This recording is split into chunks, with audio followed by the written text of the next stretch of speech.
Well,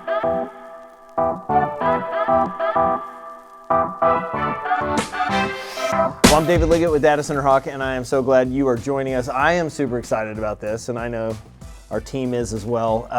This is a first, I guess, that we've ever been in person, which is really exciting. I'm sitting here with our regional directors, and I'd love for them just very quickly to go around and introduce themselves. These are industry legends anyway, but if you don't know who they are, they're going to go around and say, hey, so Steve, go ahead and say hello. Thank you. Good morning, David. My name is Steve Sassy. I'm Regional Director for Latin America. Damon? Hi, I'm Damon Lim, Regional Director for Asia Pacific. Annemarie? Hi, I'm Annemarie van Zadelhoff, Regional Director, EMEA. Hi, Ed Sosha, Insight Director for North America. So this is the dream team.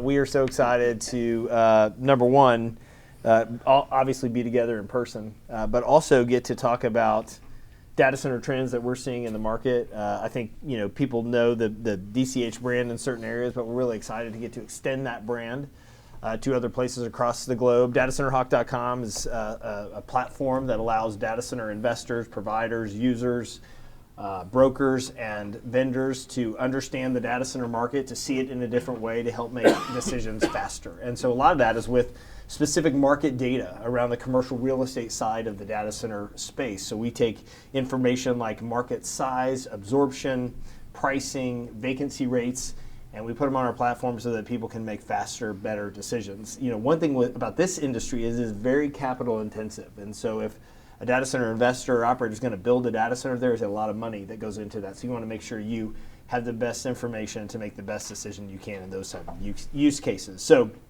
we're very glad you're here.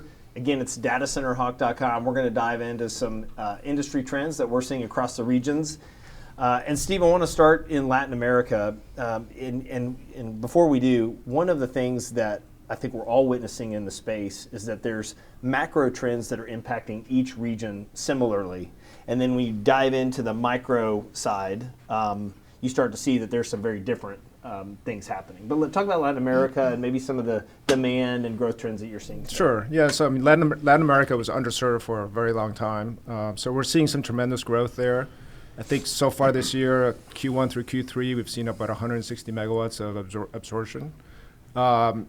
That said, that number could have been much higher, but there were some power issues in Querétaro, which are delaying some projects. So most likely that number could have been in the 250, 300 megawatt range. And just to take that back a little bit, 160 megawatts, it's about a 38% growth from last year. Wow. Yeah. So it's a big chunk of commissioned power that's been turned up in the first 3 quarters.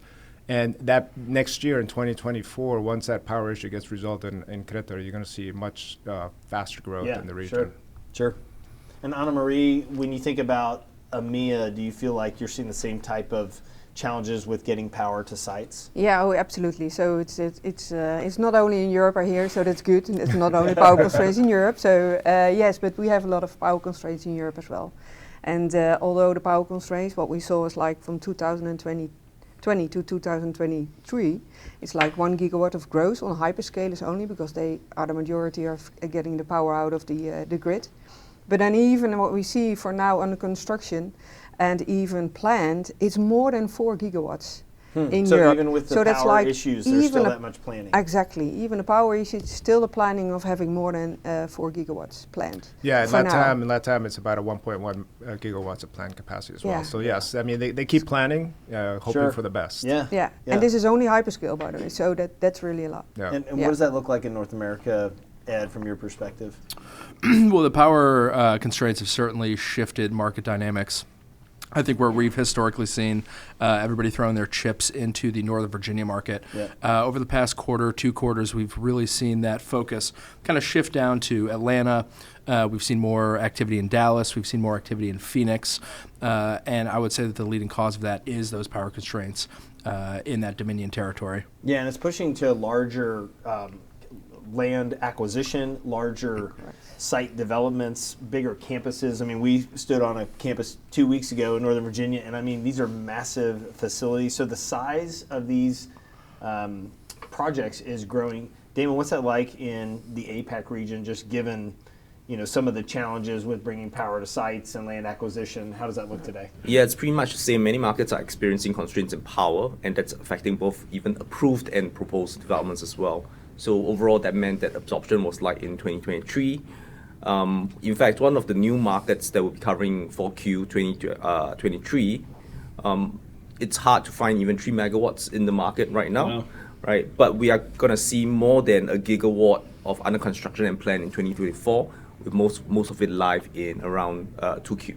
Yeah, and I think you brought up a couple of trends that are interesting in how they play out in the market. One is a lot of the construction that maybe third-party providers are building is already pre-leased. So we talk about obviously under construction numbers. And so if you're in the market, a lot of people think, oh, there's so much building happening in the space. Can the market get overbuilt? And that's always a possibility. But the demand from in all regions has really pushed a lot of these groups to be pre-leasing space. So even though there's a gigawatt that will be under construction or we've got all this planned capacity, a lot of that gets pre-leased even before the site construction starts. That's one thing. The second thing you mentioned, which was really good, was there's not a lot of even 3 megawatt sites. If you were a bank or a technology company or an insurance company 5 years ago and you went to the market for 3 megawatts in London, there were probably 10 locations you could go to. Correct. That is not the case anymore. And so I think a lot of those enterprise users have gone back out to the market and have realized that it's a different world today, and it's hard to get space. Yeah, it is hard to get space. And what you see then is that the emerging market is coming up more in Europe. So you see more like trends going to Madrid, Barcelona, Warsaw, Prague, maybe even. So we have to see that how this will play out. How it will be play out. Yeah. But it's like it's really changing the world. So and not even there. What you see in EMEA markets, they're now moving towards the Middle East as well. Yeah, and so if you so let's talk about maybe the emerging markets. That's a great segue. Yeah. In each region, where do you see, if it's not the big markets that we currently know about, where do you feel like demand is being talked about, or data center operators are looking at markets maybe they haven't before? Yeah, so I'd say in the U.S., if we think about those primary markets, we're seeing providers and single-tenant users moving to those sort of sub-markets of those primary markets.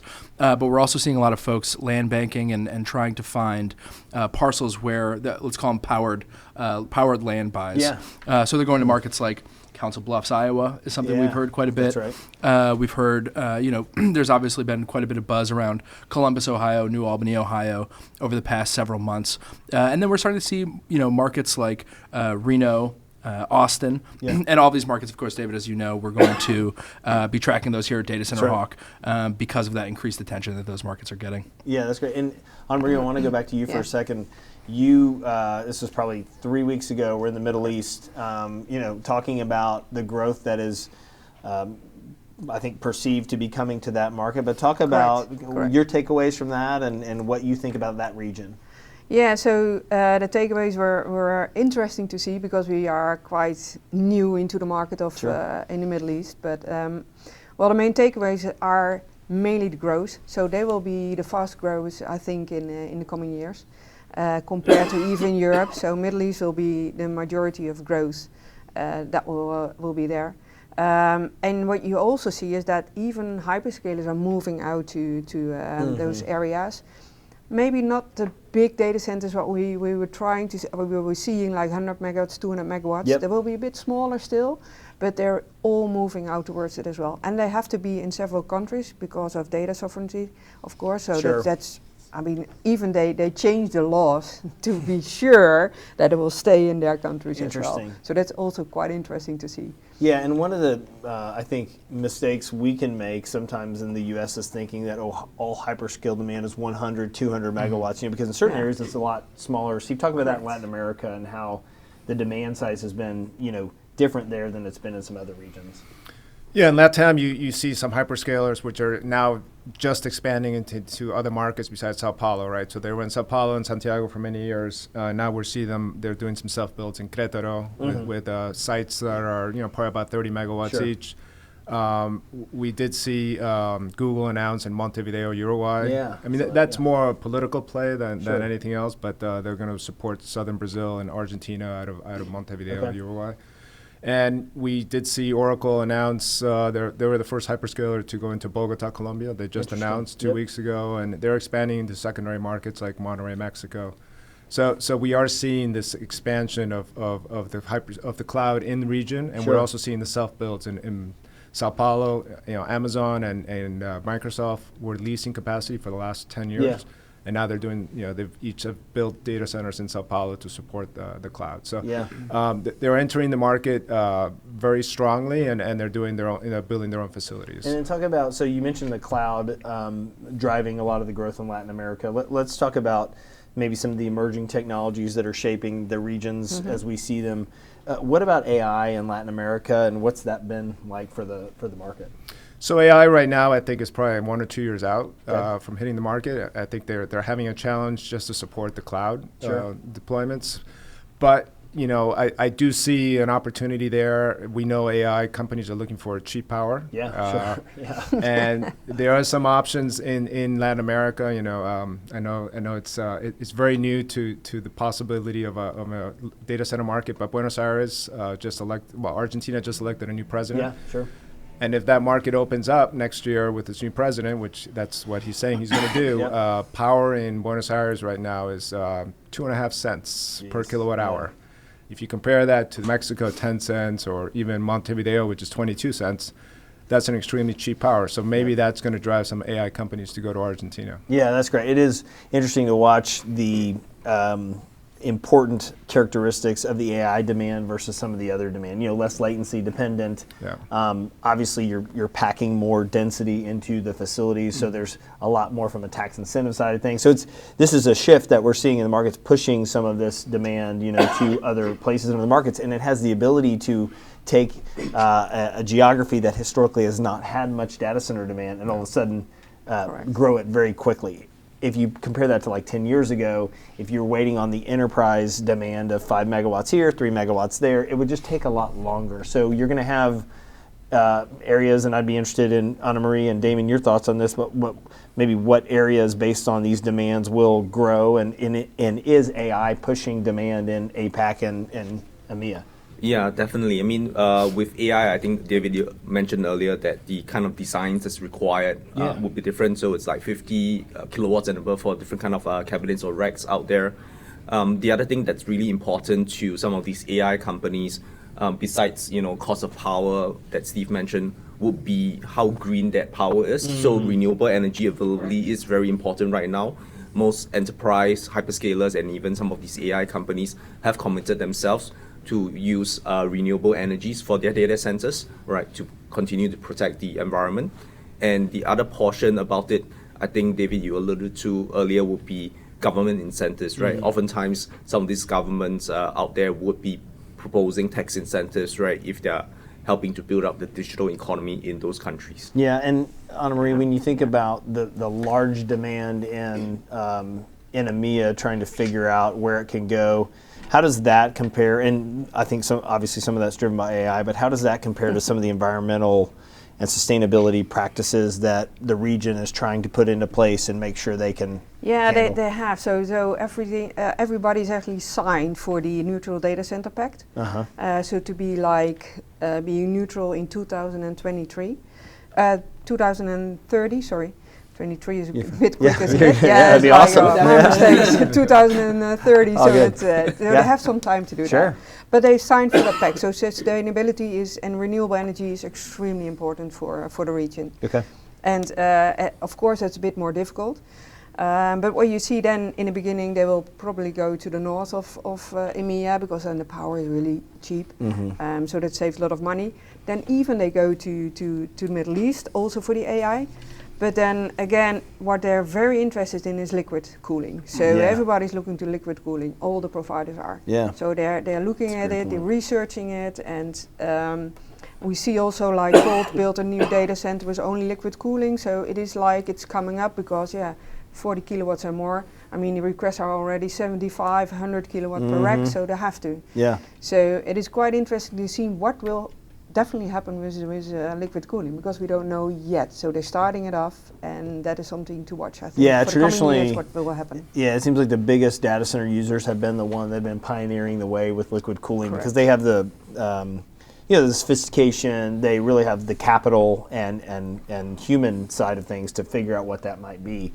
I think in order to meet the demand moving forward and the densities, that has to change, because the normal way of engineering and putting together what we would consider a traditional data center will not meet design-wise the design needed to make those data centers work. Yeah, sometimes via very simple things, like EdgeConnect was commenting on that they said, well, not using any generators anymore, but a neutral gas instead of diesel. So there are small changes, make it more modular, very simple. So yes, they are really working on it. That's great. Okay, so I want to finish maybe going around the horn here, and that's like a show on ESPN, isn't it? Around the horn. There we go. This is the around the horn of the data center world, and just talk about 2024. Like, let's talk about the future. I think, we give great insights on where the market's been, where it is today, and then I loved getting to hear about where we see it going. Sure. So maybe let's just go region by region and where we think the market will be in 2024. Steve, I'll start with you. Latin America. Sure. So in Latin America, traditionally, it's been primary markets, primary cities for all these builds. We're starting to see secondary markets expanding. For example, Rio, right? Rio and traditionally most of the data center and the capacity has been around Sao Paulo, but now we're seeing about 10 to 20% of the hyperscale capacity being built out in Rio. Yep. That also has to do with connectivity and submarine cable access. But so these secondary markets are becoming important, just like it happened in the U.S. 10 years ago. Sure. We're also seeing, Bogota, Colombia is probably going to be the market to watch in 2024. There's a lot of land banking that's gone on in Bogota. So the hyperscalers have kind of put Bogota on just on the back burner for 2023, and so we believe that a lot of these providers are going to be building facilities for the hyperscalers in Bogota. Interesting. And then, like I mentioned earlier, Argentina is I think it's going to be the dark horse here in the market. People haven't talked about Buenos Aires for a long time because of the political situation, but that has changed with the new president. If he's able to control the economy and lower the inflation and open up the markets and free up the currency exchange, I do believe that there's going to be some providers going to be purchasing land in Argentina next year. Maybe not building in 2025, but purchasing land. Yeah, it's been a big, 2023 has been a big land banking year, I think, for all, for most regions. Maybe as you get in these secondary or tertiary markets, there's some question marks just because of the things that need to be determined before you buy that land. But Damon, you were just in Hong Kong and China last week. Sydney earlier, a couple months ago. Where do you see the market going in 2024? Not just those markets, but the greater APAC region. Sure, it's good that you mentioned that. So really, in the past, the cloud guys were just focused on maybe 3, maybe 4 regions to serve the whole of Asia Pacific. Now we're seeing that they're going to start looking elsewhere for multiple reasons. One would be the lack of power and availability in Singapore itself, which is why there is a competition to figure out who is going to be the next one to replace Singapore, which country or region is going to replace Singapore. And also they're expanding in multiple places. The cloud guys are expanding in multiple places due to data residency rules in all the different countries here in Asia Pacific itself. And for the for the AI type of companies, it's going to be land and power availability for these guys, because like you mentioned, what used to be 40 kilowatts could be a small enterprise customer is now what would be required for a single rack. That's right. Yeah, it's a totally different. Yeah, it's a totally different market today in so many ways. The size of the largest customers, the size of the traditional smaller customers. I mean, it's really adjusted the way people are evaluating the market. What do you think, Anna Marie, that looks like in EMEA in 2024? Yeah, I said already a little bit about it, but it's like all smaller ones, so to say. Well, what is small? It's already like between 1 and 4 megawatts. Sometimes it's small. Yeah. So they will stay in the FLAP-D markets, and but also going to the emerging markets due to the power constraints, as we see. But then, for the AI part, will be probably the first in the Nordics because of the lower power costs.